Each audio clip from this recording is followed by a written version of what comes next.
Iran Israel যুদ্ধের উত্তেজনা শীতল হয়ে এসেছে, তবে সাময়িক এই উত্তেজনা স্পষ্ট করে দেখিয়ে দিয়েছে যদি ইরান এবং ইসরায়েলের মাঝে একটি পূর্ণাঙ্গ যুদ্ধ শুরু হয় তবে পরিস্থিতি কেমন হবে। ইরানের পাশে কারা থাকবে, নাকি তেহরানকে একাই লড়তে হবে?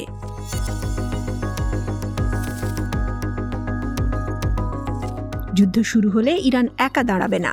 এর প্রক্সি নেটওয়ার্ক বিশাল। শুধুমাত্র গত কয়েক মাসেই ইরানের প্রক্সি মিলিশিয়ারা ইসরায়েলের ঘুম হারাম করে দিয়েছে। তারা জর্ডান এবং ইরাকে মার্কিন সেনাদের ওপর আক্রমণ করেছে এবং লোহিত সাগরে সাবমেরিন কেবল ছাড়াও মালবাহী জাহাজে হামলা করেছে। সব মিলিয়ে গাজা সংঘাতের পর থেকে মার্কিন সেনাদের ওপর 160টিরও বেশি হামলা হয়েছে।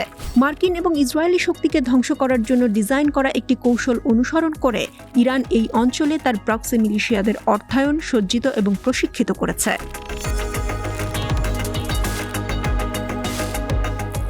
ইরান এবং আমেরিকা কয়েক দশক ধরে একে অপরের মহাশত্রু, কিন্তু সাম্প্রতিক বিষয়গুলো পরিস্থিতি আরও উত্তপ্ত করেছে। ইরান তার ইচ্ছা বাস্তবায়নের জন্য সশস্ত্র মিলিশিয়াদের একটি জাল তৈরি করে রেখেছে।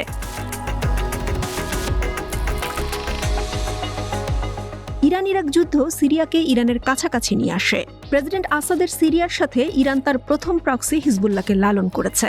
শিয়া গোষ্ঠীটি ছিল ইরানের প্রক্সি নেটওয়ার্কের প্রথম সদস্য। হিজবুল্লাহ লেবাননের একটি প্রভাবশালী রাজনৈতিক দল এবং এই অঞ্চলের সবচেয়ে সক্ষম সামরিক বাহিনীতে পরিণত হয়েছে। এর প্রায় 1 লাখ যোদ্ধা রয়েছে। কমপক্ষে 1,30,000 রকেট এবং ক্ষেপণাস্ত্রের অস্ত্রাগার রয়েছে।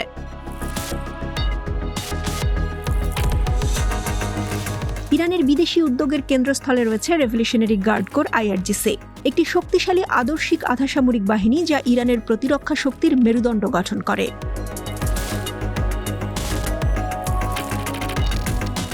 ইরান সমর্থিত গোষ্ঠীগুলো ইরাকে ইসলামী প্রতিরোধের অধীনে কাজ করে, যার প্রায় 35,000 থেকে 70,000 যোদ্ধা রয়েছে। ইসলামিক প্রতিরোধ কাতাইব, হিজবুল্লাহর মতো গোষ্ঠীগুলোর নেতৃত্বে রয়েছে, যারা ইরাক এবং সিরিয়ায় মার্কিন স্বার্থের ওপর অবিরাম আক্রমণের জন্য পরিচিত। 2011 সালে আরব বসন্তের বাতাস মধ্যপ্রাচ্য জুড়ে প্রবাহিত হয়েছিল।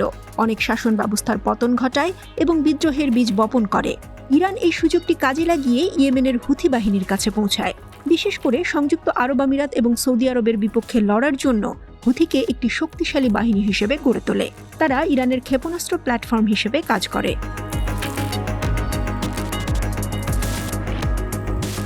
2015 সাল থেকে হুথি সৌদি আরব, ইসরায়েল এমনকি সংযুক্ত আরব আমিরাতের বিরুদ্ধে শত শত ড্রোন এবং ক্ষেপণাস্ত্র হামলা করেছে। হুথির বিষয়ে খুব কম বস্তুনিষ্ঠ তথ্য পাওয়া যায়, তবে ধারণা করা যায় তাদের যোদ্ধার সংখ্যা 2 লাখের মতো। তার মধ্যে 10 থেকে 30,000 হুথি যোদ্ধা ইরানের প্রতি অনুগত বলে মনে করা হয়।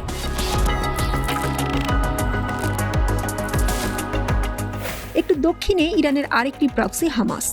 7 অক্টোবরের হামলার পর থেকে হামাস ইসরায়েলি বাহিনীকে কঠিন পরীক্ষায় ফেলেছে। হামাসের হামলা এমন এক সময় এসেছিল যখন আমেরিকার নির্দেশনায় সৌদি আরব ইসরায়েলের সাথে সম্পর্ক স্বাভাবিক করার জন্য এক পায়েই দাঁড়িয়েছিল। সেই সম্পর্ক তৈরির পদক্ষেপে ভেস্তে গেছে। এই সংঘাতে ইরানই একমাত্র স্পষ্ট বিজয়ী।